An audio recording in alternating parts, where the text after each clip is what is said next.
Hello दोस्तों। पहले यूरोपीय व्यापारियों की तरह आए पुर्तगालियों ने एक लंबे अरसे तक हिंदुस्तान के व्यापारिक क्षेत्रों पर अपना नियंत्रण बनाए रखा। दोस्तों, पुर्तगाली न सिर्फ अपना नियंत्रण चाहते थे हिंदुस्तान के व्यापारिक क्षेत्रों पर, बल्कि वो अपना एकत्व भी बनाए रखना चाहते थे, जिसमें वो एक लंबे समय तक कामयाब रहे। उन्होंने अन्य यूरोपीय कंपनियों और नागरिकों को हिंदुस्तान से व्यापार करने के लिए काफ़ी हद तक रोके रखा और हिंदुस्तान के अंतर्गत व्यापारिक क्रियाकलापों में लिप्त लोगों को भी उन्होंने नियंत्रित कर लिया था। लेकिन 1600 के आरंभिक दौर में अन्य यूरोपीय कंपनियों को भी हिंदुस्तान में रुचि जागृत हो गई थी और वो अब हिंदुस्तान की ओर रुख करने लगे थे, जिसमें दूसरे नंबर पर आते हैं पुर्तगालियों के बाद डच, जो नीदरलैंड के निवासी थे। 1596 में पहला डच यात्री कार्नुलिस डेडस्टमान हिंदुस्तान की धरती पर उतरता है और यहीं से शुरू हो जाता है हिंदुस्तान और डचों के बीच व्यापार का क्रियाकलाप। दोस्तों, डच संसद के एक आदेश के द्वारा मार्च 1602 में डच ईस्ट इंडिया कंपनी की स्थापना होती है। व्यापार को एक गति मिलती है और भारत में पहला कारखाना 1605 में मछलीपट्टनम में डचों द्वारा स्थापित किया जाता है। डचों के प्रमुख व्यापारिक केंद्र मछलीपट्टनम, जो 1605 में स्थापित हुआ था, पुलिकट, सूरत, विमलीपत्तनम, कराईकल, चिंसुरा, कासिम बाजार, बासागौर, पटना, बालासोर, नागपट्टनम तथा कोचीन थे। यहीं से डच अपना व्यापार नियंत्रित करते थे या व्यापार पूरी दुनिया में फैलाए हुए थे।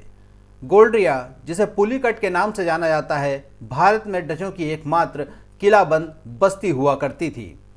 दोस्तों, डचों का अन्य हिंदुस्तान के शासकों और अधिकारियों के साथ या अन्य क्षेत्रों के साथ क्या संबंध थे, यहाँ पे देखेंगे। अकबर के शासनकाल में चिंसुरा में डच फोर्ट को गुस्तावल फोर्ट के नाम से जाना जाता था। डच अधिकारियों ने 1618 ईस्वी में मुगल शहजादा खुर्रम से एक व्यापारिक संधि के तहत भड़ौच, बम्बई, अहमदाबाद, आगरा और बुरहानपुर में फैक्ट्रियों की स्थापना कर ली थी।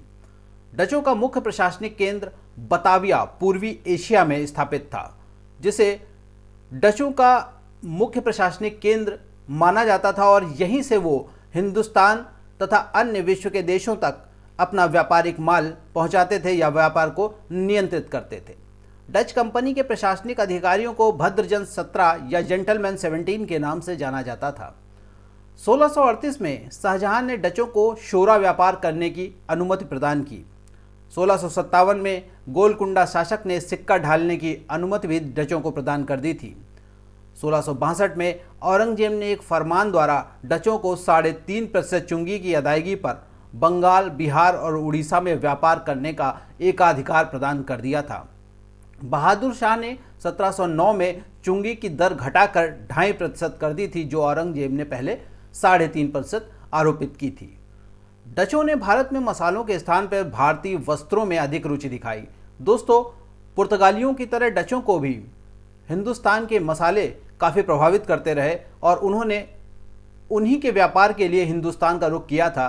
लेकिन जब वो यहाँ आते हैं और हिंदुस्तान के सूती वस्त्रों का उत्पादन और उनकी क्वालिटी को देखते हैं तो बहुत प्रभावित होते हैं और उन्होंने मसालों के स्थान पे सूती वस्त्रों को अपने व्यापार का प्रमुख हिस्सा बना लिया था और भारतीय कपड़ों को विश्व बाजार में स्थापित करने का श्रेय डचों को ही इसीलिए दिया जाता है।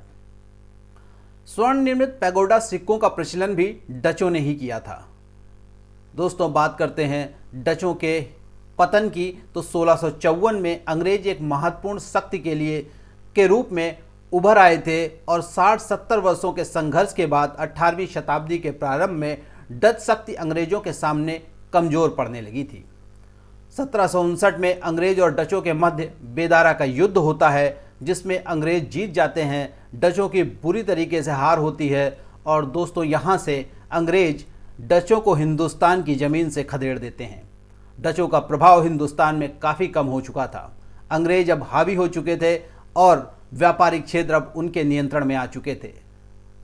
दूसरी तरफ इन डचों को इंडोनेशिया और अन्य दक्षिण पूर्वी एशिया के देशों में ज़्यादा रुचि हो गई थी, इसलिए भी वो हिंदुस्तान में अधिक रुचि नहीं ले रहे थे और अंग्रेजों के प्रभाव के कारण इसमें उनको यहाँ से स्थानांतरित होने में एक बल प्रदान किया या यहाँ स्थानांतरित होने में एक प्रभावी भूमिका निभाई। तो जहाँ एक और अंग्रेज उन पे हावी हो चुके थे, तो दूसरी तरफ उनको भी हिंदुस्तान में अब विशेष अवसर दिखाई नहीं दे रहे थे, इसलिए भी वो हिंदुस्तान को छोड़ के दक्षिण पूर्व एशिया की ओर रुख कर लेते हैं। तो दोस्तों, ये कहानी थी दूसरी यूरोपीय शक्ति की जो हिंदुस्तान में आते हैं व्यापारियों के तौर पे। इसके बाद हम लोग देखेंगे अंग्रेजों का हिंदुस्तान में प्रभाव या उनके व्यापारिक क्रियाकलापों को। बहुत बहुत धन्यवाद दोस्तों।